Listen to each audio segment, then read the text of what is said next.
reflexión colectiva, todo lo que tenga que ver con la coyuntura, con las problemáticas de nuestro contexto.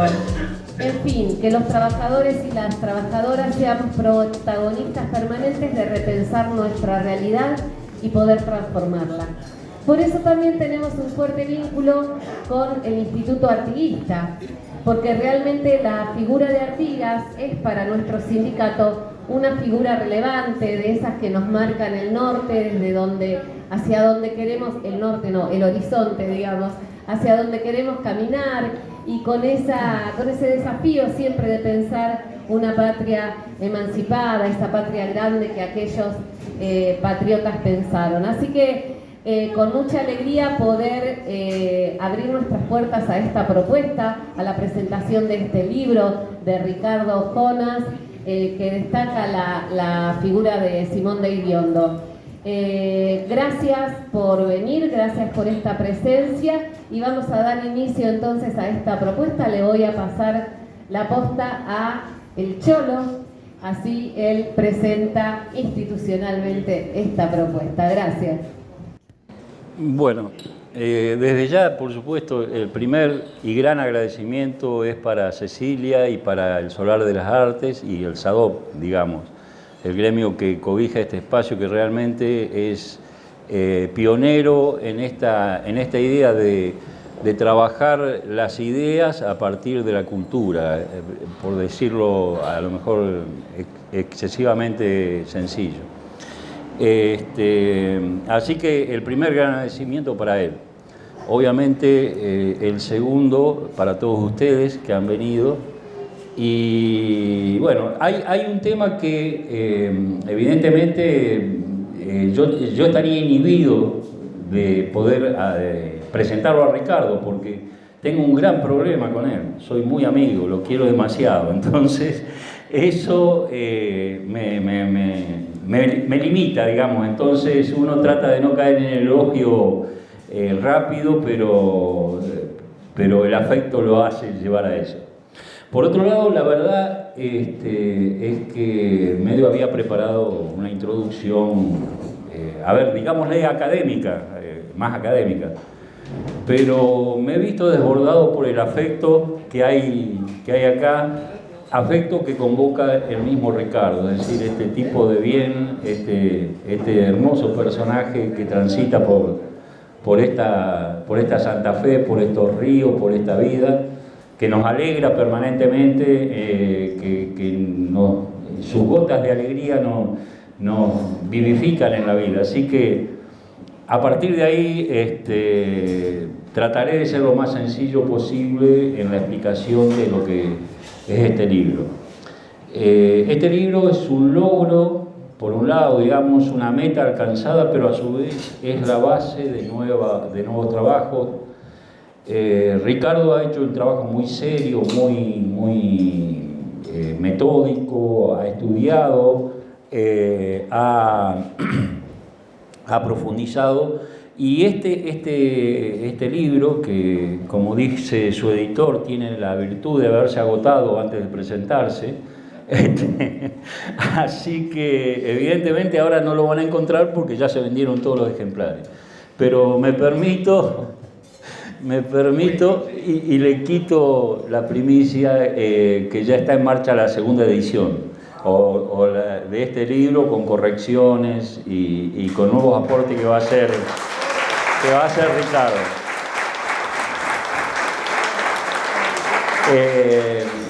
Así que no desesperen, y si quieren vayan formando fila para seguir comprando.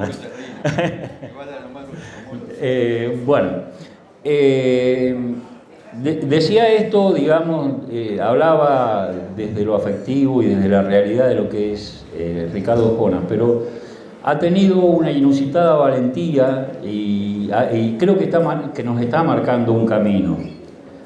La valentía es la de adentrarse en la investigación y el conocimiento de un hecho trascendental en la vida de nuestro país.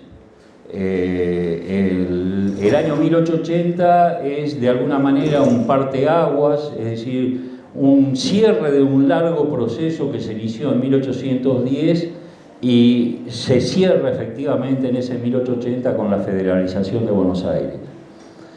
Pero no solamente la valentía de adentrarse en ese tema, que es un tema muy discutible, que la academia no se pone de acuerdo, que hay muchos que critican o que lo ven muy mal, digamos, tanto a la federalización como a quien fueron los autores de esta federalización. Entonces, es un tema que en nuestra historia, ya sea la tradicional, la liberal, la de Mitre, y la historia revisionista más tradicional también del principio del siglo XX o de la segunda y tercera década del siglo XX, es un tema controvertido. Desde algún momento, digamos, hay nuevas corrientes que están aportando, es un tema que se está trabajando, o sea que es un tema, por lo tanto, riesgoso para acercarse.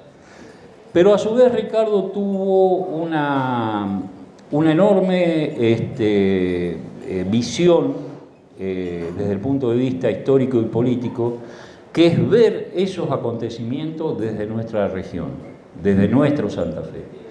Yo creo que ese valor de ver la historia nacional desde la región, que es uno de los objetivos que tiene el Instituto Artiguista, es lo que realza o pone sobre relieve, digamos, esta empresa que ha comenzado Ricardo. Libro que, por supuesto, está abierto a la discusión, a la charla, a la opinión, etcétera, digamos. Pero básicamente esto, insisto, la idea de ver la historia de la nación, que habitualmente nos la contó Buenos Aires, pero desde nosotros mismos, es un paso adelante en una nueva corriente historiográfica que es la que estamos intentando aportar, estamos intentando aportar a ella. Ricardo, en su libro trae, fíjense, un discurso del diputado Joffre al defender el proyecto de la capital de la República en 1880. Dice, el diputado Joffre dice: esta lucha, señor presidente, ha dividido al país en dos secciones. La una, que pretendía practicar la República conforme al régimen de la colonia. La otra, conforme a los principios de la Revolución. La una, que a título de haber sido metrópoli del virreinato, pretendía ejercer la supremacía política de los poderes anexos en otro tiempo a la corona de España. La otra corriente, que resistía ese tutelaje en nombre del gobierno propio por cuya aspiración nos habíamos emancipado. La primera corriente, que quería conservar su organización de provincia capital que le diera España como encargada de hacer cumplir la voluntad de los soberanos. La otra corriente, que trataba de innovar esa organización como incompatible con la ley dinámica de la democracia representativa. Es decir, Ricardo, trayendo, digamos, a un diputado en aquella discusión en Belgrano sobre la necesidad de federalizar la capital de Buenos Aires, está expresando esa realidad, ¿no es cierto? Las dos visiones que se trasuntaron en unitarios y federales, por definirlo rápidamente, y que persistieron en el tiempo, digamos, y que de alguna manera ese hecho de 1880 cierra.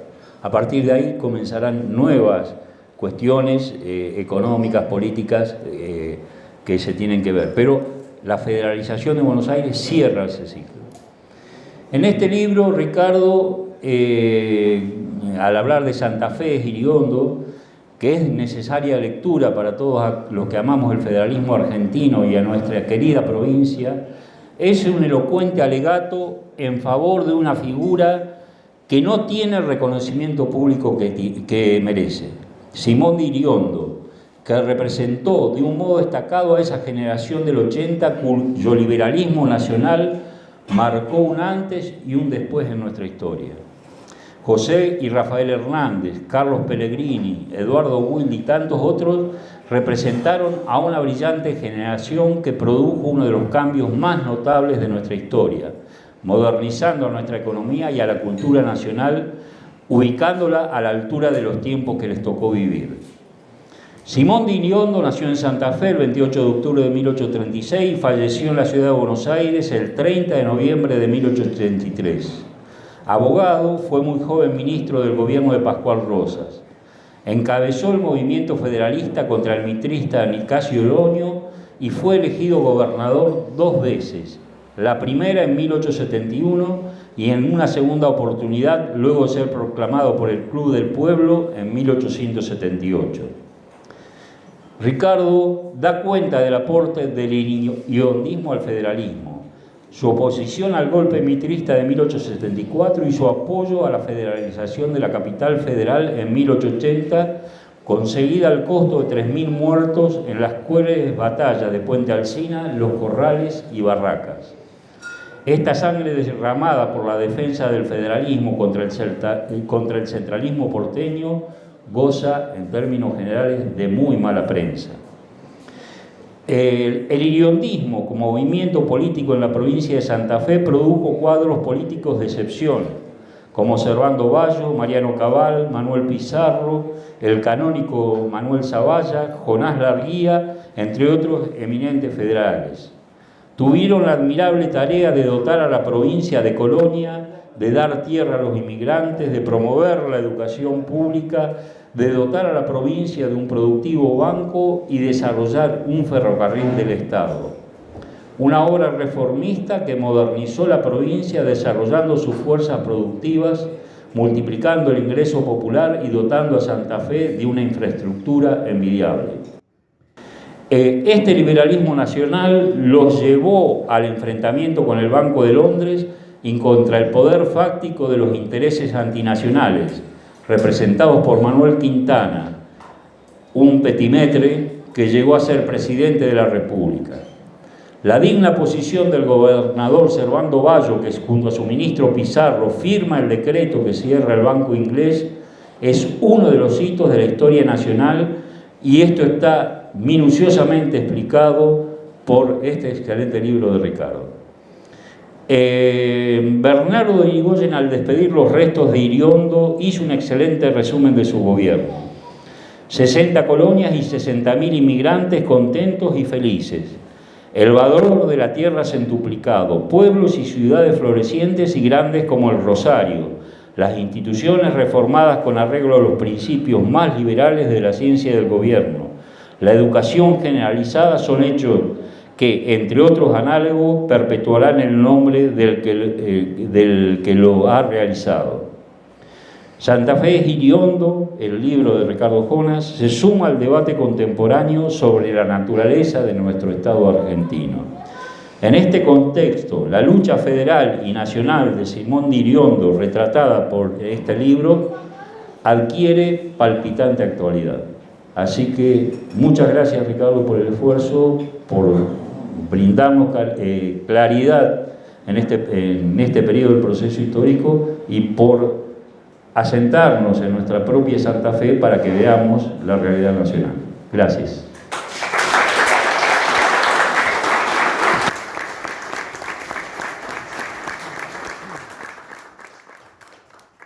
¿Cómo se nota que es un amigo? Bueno, les quiero dar la bienvenida a todos. La verdad que me siento, y a todas, me siento muy cómodo, muy feliz. Cuando empecé con este trabajo no pensé que iba a llegar a este momento. Lo tomé como un hobby y a medida que me iba involucrando cada vez más en mi personaje, que es Don Simón, me fui dando cuenta de la envergadura del personaje y de la necesidad que había de traerlo al presente. Bueno, les digo que me siento muy cómodo porque tengo acá amigos del alma, que mi vista, cada vez que hace un paneo, se regodea de verlos.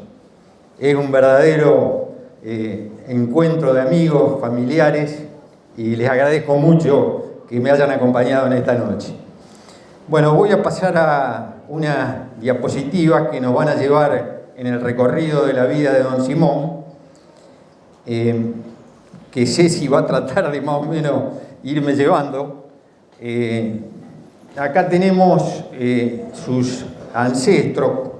Sabemos que es nieto de don Francisco Candioti, que fue el primer gobernador de Santa Fe, de la época autónoma, a quien le debemos todavía el homenaje que se merece y que creo que falta profundizarlo, porque fue la persona que encabezó el movimiento para que Santa Fe sea una provincia autónoma. Bueno, hoy tenemos aquí descendientes de don Francisco de Iriondo, que me hace muy orgulloso de que me hayan acompañado. Francisco Candioti. De Francisco Candioti. Francisco Candioti, como les decía. Está nervioso, amigo. Sí, se me mezcla por ahí Iriondo y Candioti. Bueno, no, como dije, Francisco Candioti fue nuestro primer gobernador de la época autónoma, coincidente con la patriada de Artigas en toda la zona del litoral. Bueno, esto obviamente no fue gratuito, porque Santa Fe, desde que se declaró independiente, tuvo que soportar en los primeros años 5 invasiones de la ciudad de Buenos Aires. Y el Valladar, la persona que sostuvo a la provincia contra las invasiones porteñas, fue don Estanislao López. Creo que don Simón es heredero de la figura del brigadier López, que justamente podríamos decir que en una especie de paradoja histórica, cuando en 1838 fallece el brigadier López, nace don Simón. Las invasiones porteñas fueron invasiones devastadoras. Como bien lo dijo López después de la batalla de Gamonal, parecía que los mismos infiernos habían atacado la ciudad de Santa Fe. Fíjense ustedes que la invasión de Díaz Vélez se llevó hasta la Campana, que recién la pudimos recuperar 150 años después, porque era una forma como de mojarle la oreja a la ciudad, digamos, llevarse la campana. O sea, Buenos Aires lo que quería era que Santa Fe siguiera dependiente del ejido porteño. Bueno, fue esta generación la que logró que seamos una provincia autónoma, que las invasiones porteñas tenían un carácter devastador. O sea, las instrucciones del director Pueyrredón para la última invasión de Balcarce eran referidas a que debía eliminar a todos los que se opusieran, y aquellos que se rendían los debían trasladar a Buenos Aires o a la zona de frontera. O sea que había que borrar el mal ejemplo de Santa Fe. Bueno, cosa que no se pudo hacer. Por suerte Santa Fe siguió existiendo, pero Santa Fe siempre fue una provincia y una ciudad con pocos habitantes, con pocas localidades.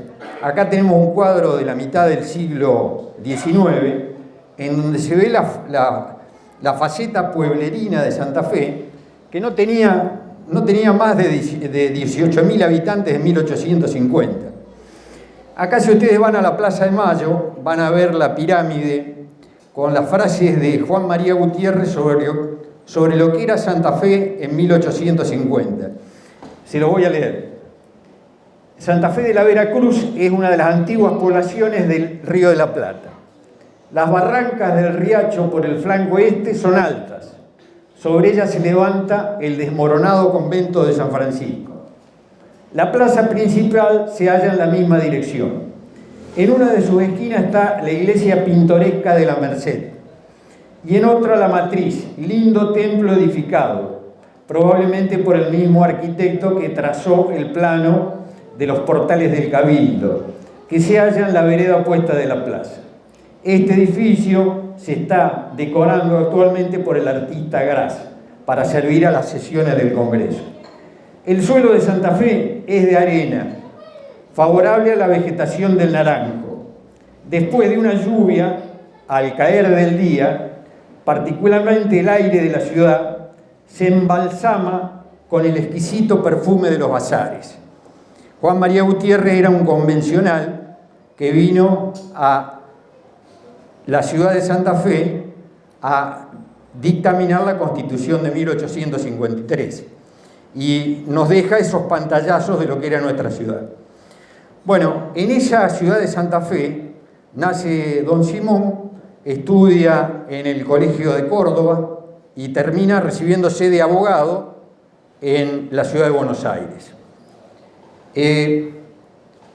Santa Fe sí era una ciudad de tejas coloniales, de pocos habitantes. En la ciudad de Santa Fe no vivían más de 5.000 habitantes. Cuando Simón de Iriondo vuelve a Santa Fe, esta era la casa de Simón, en frente de la plaza principal. Se conocía como la Casa de la Recoba, al lado de la iglesia matriz, que lamentablemente fue demolida hace poco tiempo. Un artículo muy interesante de Gustavo Vítor y hace referencia a la casa y a esa propensión que hubo en Santa Fe por demoler cosas del pasado que tanto nos ha quitado como capacidad turística para realmente mostrar lo que había en Santa Fe. Bueno, Simón de Iriondo llega a Santa Fe y rápidamente, siendo abogado, se contacta con Pascual Rosas, que era el gobernador, 1861, y es elegido intendente de la ciudad de Santa Fe. Pascual Rosas sabía que estaba en ciernes una nueva invasión porteña, y es por eso que quería organizar la provincia para prepararse para ese desafío. Lamentablemente la invasión se concretó. La batalla de Pavón fue desfavorable para las fuerzas de la Confederación Argentina. Y bueno, después de eso, nuevamente Santa Fe fue atacada por ejércitos que parecían salidos de los infiernos. En este caso, el degollador se llamó Venancio Flores, que en Cañada de Gómez, con las tropas federales derrotadas, degolló 300 personas. A lo mejor parezco un poquito cruel, lo que pasa es que es la realidad de la historia. En ese momento surgió la anécdota que le dice Emilio Mitre que cómo le había ido, y entonces dice, los federales apretaron el gorro. ¿Qué significaba la anécdota? Que se habían puesto el sombrero lo más adentro posible porque habían salido disparando para que no se les vuele. Efectivamente, el ejército mitrista invade Santa Fe con Venancio Flores, un general uruguayo de muy mala trayectoria porque es el que después ataca el pueblo de Uruguay aliado con Brasil. Bueno, y Simón resiste, digamos, tiene que huir de la ciudad y se va a lo que sería, digamos, sus lugares de retiro, que es una estancia de las Merced, cercana a Candiote y a Iriondo, en donde tiene Esta es una foto que tuve la oportunidad de sacar de la estancia de las Mercedes, que está en la zona entre Iriondo y Candiote, acá los Pagos del Amigo, en donde, digamos, las tropas federales resistían la invasión. Bueno, ese es el escritorio de don Simón que está en esa casa tan emblemática. Bueno, de esta manera, Simón de Iriondo vuelve a tener protagonismo, ya que en 1868 se produce una revolución en donde es acompañado justamente por el coronel Denis. Coronel Denis de nuestro querido pueblo de San Jerónimo del Sauce, que era una especie de fuerzas de élite militares que apoyaban a los gobiernos federales. San Jerónimo del Sauce es un pueblo que me une un gran cariño, y aquí tengo a su presidente comunal que me ha venido a acompañar y los amigos del museo que se constituyó en la localidad, a los cuales les agradezco mucho, como a todos los que han venido. Y bueno, el coronel Denis era una persona que estaba en la zona de San Jerónimo del Sauce con la misión de proteger a las colonias. La misión fundamental era que las colonias no sufrieran ningún ataque masivo de robo y asalto a sus emprendimientos. Es así que el agradecido pueblo de San Jerónimo Norte, un pueblo que uno puede decir qué ha pasado acá, digamos que se terminen agradeciendo a una Vipón, como le agradecen en el año 2008, pueblo de San Jerónimo Norte, como homenaje de reconocimiento y gratitud al colaborador de nuestros abuelos inmigrantes, O sea, el inmigrante de San Jerónimo Norte, originario del cantón de Valais, o sea, que se podría decir gringo en estado puro, agradece al comandante Denis, porque el comandante Denis era el que los cuidaba y los protegía cuando llegaron a este territorio. Bueno, ahí se habla muy bien de la gente de San Jerónimo Norte, porque hay otros pueblos que no tienen el mismo agradecimiento. Bueno, San Jerónimo Norte, otra de sus atributos que tiene, es que sintetiza en su acervo la unión del indio con el criollo. Esta es una estatua que está en la plaza de San Jerónimo Norte, perdón, de San Jerónimo del Sauce, que como todos sabemos es un pueblo que fue traído por el brigadier López en 1825, pero era un pueblo que había participado de la evangelización jesuítica en San Jerónimo del Rey. O sea, originariamente era el pueblo que empezó a funcionar como misión jesuítica en lo que hoy es Reconquista.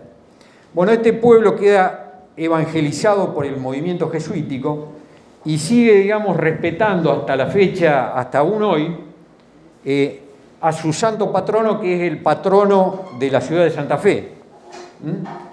Esta imagen es la imagen icónica de San Jerónimo del Sauce, traída por los jesuitas desde Italia, y la imagen que los avipones guardan, atesoran, una vez que los jesuitas son expulsados.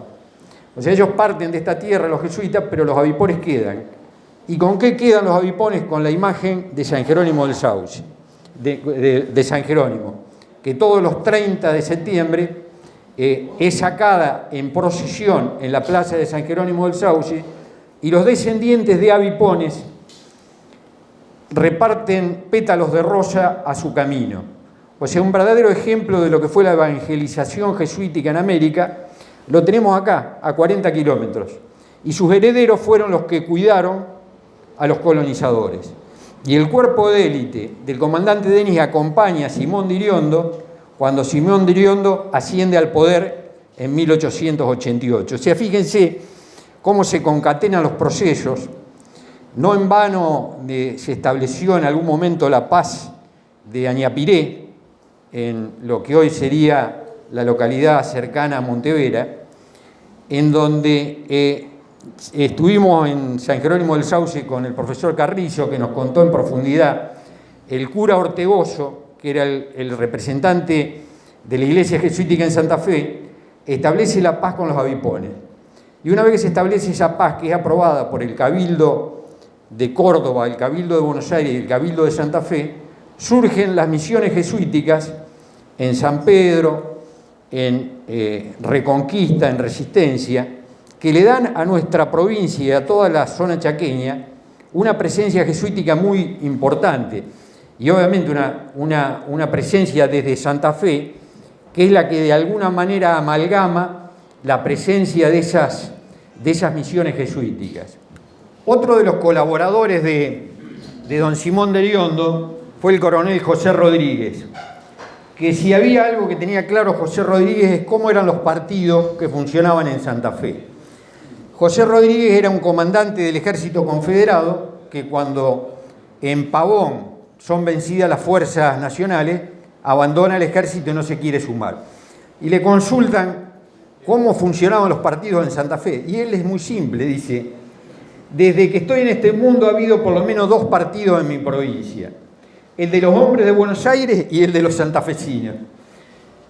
Soy criollo, es decir, partidario de la independencia de mi provincia y adversario de esos figurones que nos vienen de abajo en referencia a Buenos Aires, ¿no es cierto?, con la pretensión de persuadirnos que somos unos salvajes, que cuanto más servimos para ser gobernados por Buenos Aires. Siempre tenemos más de 3.000 hombres a disposición del gobierno nacional para sostenerlo y protegerlo. Bueno, este hombre era un coronel que estaba junto con Simón, nuestro gobernador, y que lo acompaña en 1874, cuando se produce la Revolución Mitrista, que genera el ascenso de Avellaneda pretende ser desnaturalizado por la revolución mitrista que avanza desde Buenos Aires y desde Mendoza. Santa Fe dispone de 2.700 hombres con el comandante Rodríguez que van a combatir a Mendoza y vencen a las fuerzas que estaban avanzando. Otro personaje muy importante que acompaña es Leopoldo Nelson, que nosotros a veces podemos decir la localidad de Nelson, ¿cuál es su origen? ¿Será por el marino inglés? No. Nelson tiene su nombre por Leopoldo Nelson, que era comandante de armas de la provincia de Santa Fe y jefe de las fuerzas federales que enfrentaron la revolución mitrista de 1874. Esta era la gente que acompañaba a don Simón. Un grupo muy fuerte de los gendarmes que funcionaban en la ciudad y un grupo muy fuerte de guardias nacionales. Santa Fe tenía 80.000 habitantes, 90.000 habitantes y era capaz de poner en armas 18.000, 19.000 hombres. Por eso, Sarmiento dice, Santa Fe es como el Mar Rojo, por donde han de pasar los ejércitos, según se abran sus aguas o no. ¿Por qué dice esto Sarmiento? Porque el sur de Santa Fe, el Arroyo del Medio, era el límite que no permitía que las tropas porteñas avanzaran sobre el resto del país. Si abrían sus aguas, Buenos Aires invadía el resto del país. Si no abría sus aguas, no podían pasar como en la Revolución del 74. O sea, Santa Fe se convierte en el punto neurálgico que evita el golpe contra Avellaneda. Bueno, como decíamos, Santa Fe eran pocos, pero bien montados. Don Simón asciende a la gobernación en 1871 y hace una serie de innovaciones muy importantes. Primero, reforma la Constitución, permitiendo en 1872 que existieran escuelas mixtas, gratuitas, permitiendo la participación de los inmigrantes en la elección de sus autoridades de las colonias en las que participaban, creando la Facultad de Derecho, o sea, los estudios de abogacía de Santa Fe tienen sus inicios en el gobierno de Simón de Iriondo, que posteriormente, cuando es ministro del Interior de Avellaneda, hace que los estudios tengan validez nacional en 1875. Ese es el origen de la Facultad de Derecho de Santa Fe, que es creada posteriormente por Gálvez en 1890, que da lugar a la Facultad de Derecho que nacionaliza Hipólito Yrigoyen en 1918. Una persona que me parece muy importante rescatar también acá es Guillermo Lehmann. Y ahora vamos con Guillermo. Porque me río porque en las peñas nuestras, el Cholo, Julio, mi presentador, dice que yo les taladraba las orejas a los amigos en las peñas hablándole de Guillermo Lehmann. Ahora voy a hacer lo mismo con ustedes. Bueno, Guillermo Lehmann, si digamos tenemos la oportunidad de pasar sus fotos, fue un inmigrante alemán que en 1862 se radicó en Esperanza. Rápidamente Simón de Iriondo, cuando es ministro del Interior, lo designa como jefe de colonización en toda la República Argentina. O sea, en 1875 Guillermo Lehmann queda como jefe de colonias de toda la República Argentina. Cuando vuelve a Santa Fe, es su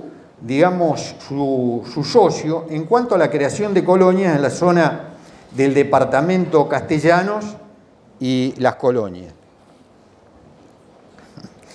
Guillermo Lehmann crea 16 colonias, coloniza 200.000 hectáreas, crea localidades como Pilar, Susana, Humberto Primo, Rafaela, Roca, Lehmann, es decir, un conjunto, crea 16 colonias.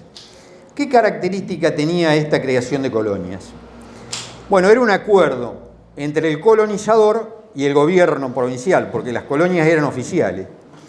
Se otorgaban concesiones que se vendían, o sea, el colono pasaba a ser propietario de su tierra. Luego de 5 años de contrato que iba pagando con la producción que iba realizando, se convertía en un ciudadano con derechos y la tierra adquiría un nuevo colonizador, un nuevo productor y una persona afincada y arraigada en su propio lugar. Ese era el sentido que tenía esta colonización. Es decir, hoy se habla de Santa Fe, que es una provincia en donde, sobre todo en el centro de la provincia, no se desarrolló el latifundio. Fue por este tipo de emprendimientos que afincaban a pequeños colonos y los hacían propietarios de la tierra. Ustedes toman cerveza, déjenme tomar un mate. En realidad lo estamos envidiando. Lo estamos envidiando, así que ya en 15 minutos vamos a pasar del otro lado. Bueno, les decía que las colonias no eran emprendimientos que no tuvieran el apoyo oficial, todo lo contrario. Estas colonias, por ejemplo, Rafaela se crea... Bueno, esta es la casa de Guillermo Lehmann, que saqué la foto acá con un amigo, que tuvimos la oportunidad de conocerla. Esta era la iglesia... Sí, sí, toda gente desprendida. Sí. Inventó el alambre. ¿Cómo? Inventó el alambre en Torino. Inventó. El Piamontés de Rafael. Claro, se peleaban entre el Piamontés. Para Rafael y el Valesano Esperanza para Esperanza se inventó el Sí, podemos decir que era gente muy afirmada a su propiedad. Y justamente este tipo de políticas permitió que fueran chacareros que empezaban con 33 hectáreas y muchos llegaban a tener una manzana de 100 hectáreas. Pero lo importante era que pagaban con su producción, que el gobierno les designaba un juez de paz. Por ejemplo, Rafaela se crea en 1881 y al año el 70% de los lotes que salen a la venta son comprados. Al año es designado el juez de paz. A los 2 años se crea la escuela mixta dentro de la localidad. Y a los 3 años llega el ferrocarril del estado de la provincia para hacerse cargo de la producción y transportarla al puerto de Santa Fe. O sea, el Estado acompañaba este proceso. Un dato muy significativo, en el convenio que se hacía con el productor, al año tenía que tener edificada una propiedad de ladrillo horneado con techo de paja y azotea. O sea, buscaba el contrato que la persona se afincara, buscaba el contrato con el apoyo del Banco Provincial de Santa Fe, que con su producción se hiciera propietario de la tierra. Bueno, este es el mapa de las colonias de la zona del departamento Castellanos y las colonias. Acá la tengo a mi prima, 1870, San Agustín. Fue una década muy importante donde se crean 60 colonias, es decir, y se ingresan 60.000 inmigrantes a la provincia de Santa Fe. El monumento a la colonización en Esperanza, que fui con mis alumnos hace un par de años y tuvimos oportunidad de sacar algunas fotos. Bueno, la epopeya de la colonización es una epopeya que es la que marcó un poco la fisonomía de Santa Fe, la Santa Fe agrícola, industrial y productiva. O sea, imagínense ustedes que en ese momento Santa Fe eran 1850, eran 6 localidades en contra del río con 18.000 habitantes. O sea, era una provincia que tenía una gran historia, pero no tenía el desarrollo de su riqueza. Luego de este ciclo iriondista, la provincia adquiere la fisonomía actual. Les decía que uno de los hitos de don Simón fue la creación de la Facultad de Derecho, lo hizo en los altos del Colegio de los Jesuitas, que por gentileza del profesor del Paso me mandó una fotografía que aún hoy se habla de los altos de Iriondo en el Colegio de los Jesuitas. Allí surge la Facultad de Derecho de Santa Fe.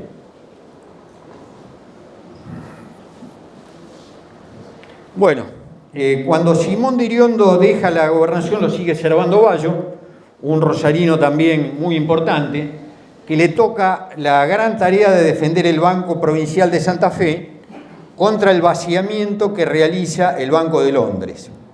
O sea, el Banco de Londres sale a competir con el Banco de Santa Fe, sale a cobrar todo el papel moneda que tenía el Banco de Santa Fe, pidiendo el respaldo en oro a los efectos de quebrar el Banco de Santa Fe, y la medida que toma Servando Bayo y su ministro de Economía, don Manuel Pizarro, es meter preso al gerente del Banco de Londres. Nada más ni nada menos. Imagínense ustedes lo que se arma. O sea, la prensa británica decía, esta es una colonia, Santa Fe, una colonia de indios. Pero ¿qué pasa? Simón de Riondo era el ministro del Interior. O sea, estaba bien montado Santa Fe para hacer lo que hizo. Bueno, luego de idas y venidas, por ejemplo, Quintana amenaza con bombardear la ciudad de Buenos Aires, que justamente un personajillo, un petimetre, dice mi amigo Gustavo Battistone, un abogadillo que trabajaba para el Banco de Londres, amenaza con bombardear la ciudad si no se abrían las puertas del Banco de Londres. Bueno, obviamente que es echado del despacho en donde se discute esta cuestión. El Banco de Londres recupera su funcionamiento, pero deja de vaciar al Banco de Santa Fe, y por sobre todo, con esta puja se ganan dos cuestiones: que la emisión de papel moneda solamente esté en propiedad del Banco de Santa Fe, y que los capitales no sean considerados como capitales del país de origen, sino capitales del país argentino. O sea, no se podía decir que estos eran capitales británicos. Desde ese momento, el capital que ingresaba a la Argentina era capital argentino. Bueno, esa fue la patriada de don Manuel Pizarro defendiendo el Banco de Santa Fe. El Banco de Santa Fe es un caso muy particular porque con un crédito brindado por los ingleses se hace una banca provincial, estatal y progresista para la época. Bueno, acá lo tenemos a don Manuel Quintana, que lo vamos a pasar rápidamente para que nadie se acuerde. Bueno, acá lo tenemos a Jonás Larguía, que también fue inspector de Colonia, mano derecha de Iriondo, diputado que defiende en la legislatura nacional los hechos de la provincia de Santa Fe. Bueno, este otro personaje que acompaña a don Simón, y lo vamos a ir haciendo un poquitito más rápido, Carlos Casado de la Lizal, que funda la colonia Candelaria, Casilda, y el primer ferrocarril que une Rosario con Casilda es el ferrocarril que realiza Carlos Casado. De la colonia Candelaria sale el primer embarque de trigo de la Argentina hacia el exterior, que llega a Londres. Bueno, este es el ferrocarril que crea a los efectos de que, ¿cuál era el objetivo? Que la producción local se pudiera negociar en el puerto de Rosario, que esa producción no fuera a negociarse en el puerto de Buenos Aires. O sea, hacer caminos transversales al río para llegar a la zona de producción. Bueno, esta es la línea de ferrocarriles de la época, es decir, saliendo de Rosario a Casilda, el ferrocarril de Carlos Casado, y paralelamente a eso el ferrocarril de Santa Fe, desde la localidad de Santa Fe a Pilar, a Rafaela, llegando hasta Córdoba.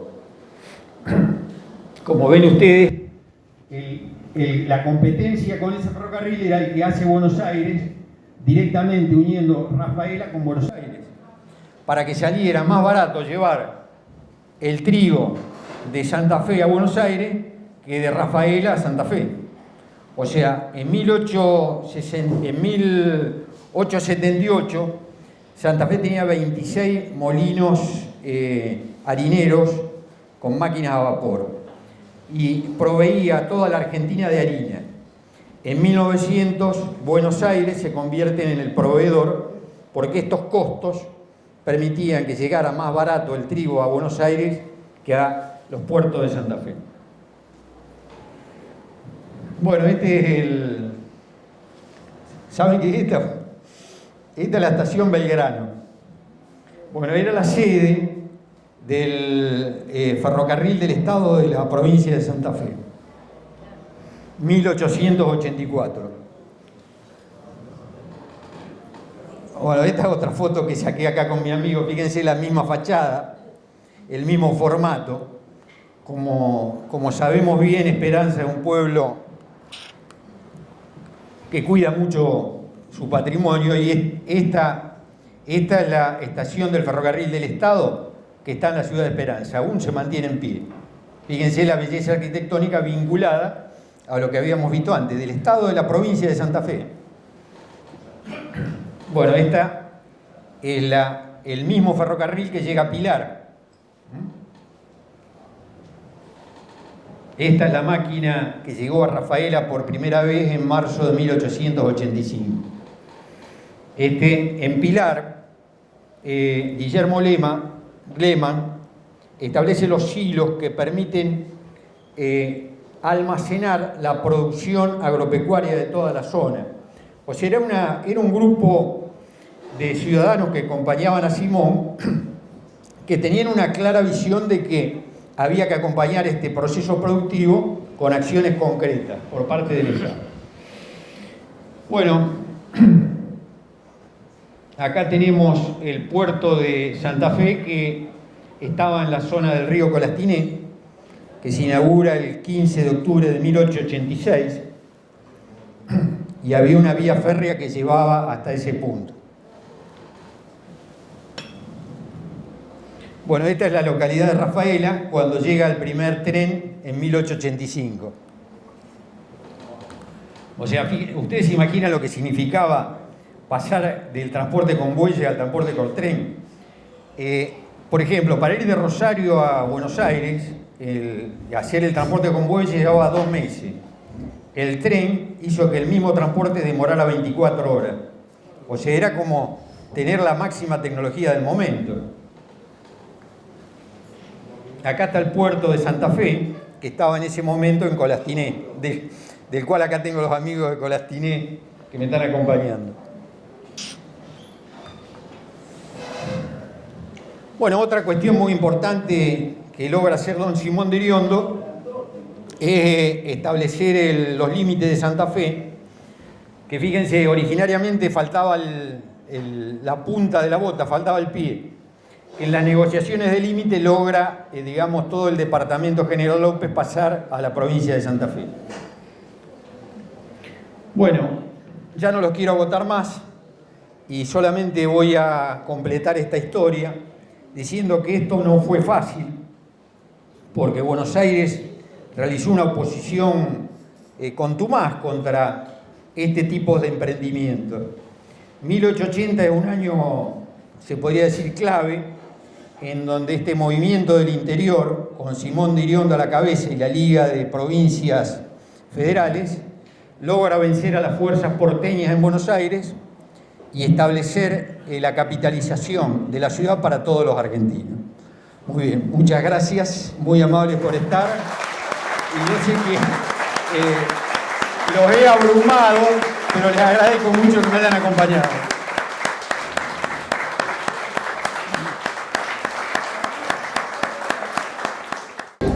Primero, felicitar a esa prestigiosa mesa, la verdad que nos han desasnado con hechos históricos de lo más cercano que hemos tenido y muchas cosas que no sabíamos.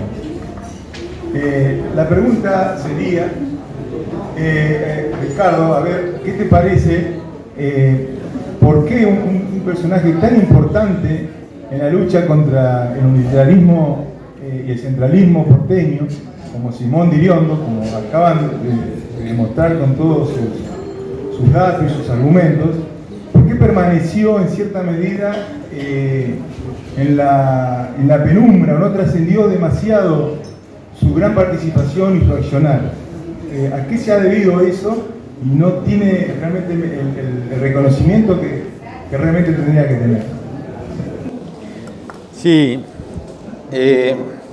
Mirá, esta pregunta le hizo Nicolás a Julio ayer en la radio y él magistralmente contestó lo siguiente, así que lo voy a parafrasear. El problema, ¿saben cuál es? Que la historia se escribió desde Buenos Aires.